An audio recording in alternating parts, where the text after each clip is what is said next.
Keypad digital deadbolt. Right now we don't have anything like this on our doors, and I am just getting so tired of always scrambling for my keys to get into the house. So if you're like that, or you just need one of these for your home, this is a great little piece of technology for your doors. Of course, we all don't like dealing with keys. Sometimes we lose them, sometimes we leave them in places, but with this, all you need to do is remember a passcode and you can get into your house. You can put over 20 passcodes for your family to get into the house, or you can do a one-time passcode if you'd like.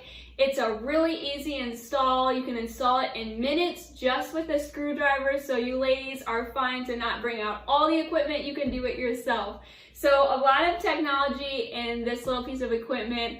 It comes with 3 pieces. You got the inside with the bolt, the piece in between, and then the outside with the keypad. You can easily lock it from both the inside and the outside, which is really helpful. It's battery operated, and the batteries are going to last for a while too. It's also made of zinc alloy and stainless steel, so that means it's weatherproof. You don't have to worry about it rusting away on your door and somehow you can't get in then. So this is a really great piece of technology here. I'm going to show you us installing it, and I think you're going to like this product. Thanks for watching.